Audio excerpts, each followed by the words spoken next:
Hi, New Zealanders. This is Rebel Radio speaking, and I have some information here which is of the utmost importance to you. If you're not aware of the Electoral Integrity Bill, which is almost through Parliament, they've had their second reading. You must take the time to hear me out. I'll be as quick as I possibly can. This is of major importance.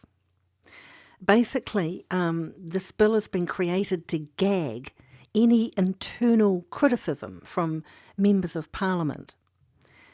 It's enabling the government to sack elected MPs. I say again, it's enabling government to sack elected MPs and replace them with government-approved ones. It's a bit like stacking a deck of cards or rigging a jury. MPs will be forced to be subservient to the will of party leaders as opposed to the will of the people who elected them. MPs will no longer be able to make or stand on individual choice or decisions. They're going to be forced to support any party agenda, even if they strongly disagree with it. Labour, New Zealand First, and the Greens who are always fighting for human rights. They are now voting to take away the most fundamental human right of any New Zealander, and that is the right to think for himself, to speak for himself, and to vote freely.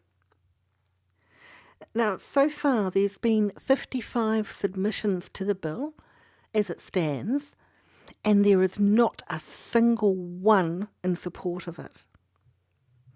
National's Dr. Nick Smith says we've had, quote, 21 constitutional and electoral law experts from our universities, the Human Rights Commission, the Law Society, former speakers of the House, and even the Clerk of the House opposing this bill. 21 legal experts say that this bill breaches the Bill of Rights, but the government has refused to discuss it even with other members. Unquote. The government hid the draft of this bill from the public, and MPs have gone to extraordinary lengths to hide critical advice against this bill. Of course, evil plans must be secret because if people found out about it, they'd expose it and might not let it occur. Good people with a good plan seek publicity. Evil people with an evil plan seek secrecy. The right of an individual to think and act as he sees fit versus the force of a group of people called a collective, which will tell an individual how he will act and what he's permitted to say. Labour MP, Comrade Andrew Little, he sums this up perfectly when he said in Parliament, quote, "The principle of ensuring that voters of this country have their collective vote respected by this House and not undermined by the will of individual members of Parliament who take an elitist view that somehow when they get here they can do what they like." Unquote. Comrade Little not only disapproves of free speech, he actually holds in contempt people who think for themselves. He labels people who dare to think for themselves as elitists. No, Mr. Little, my vote does not give you the right to take away free speech of New Zealanders. It doesn't give your party the right to overrule the New Zealand voters. So you can stack your party with any MP you and your party of communists may not or may like. It is absolutely, it's horrendous. I can't believe that these people had the audacity to even write the bill, let alone introduce it through Parliament. I'm gobsmacked.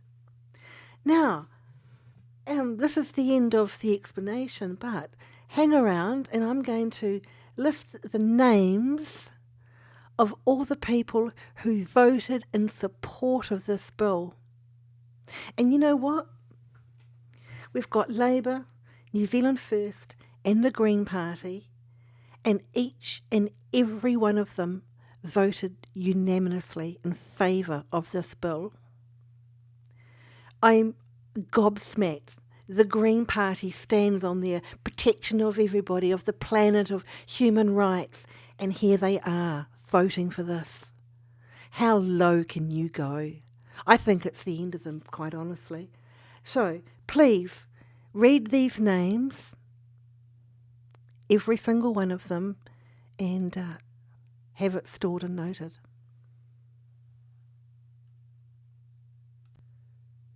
And one final thing to mention, that Dr. Nick Smith from the National Party has got to be recognised for his work trying to stop this bill. He has fought tooth and nail. He hates this bill with a passion, and the passion he showed when he was speaking against it has been absolutely magnificent. Kudos, much respect, Dr. Smith. You really have worked hard at this. And, whether you agree with National, love them or hate them, they've all stood firm, and each and every one of them has voted against this bill.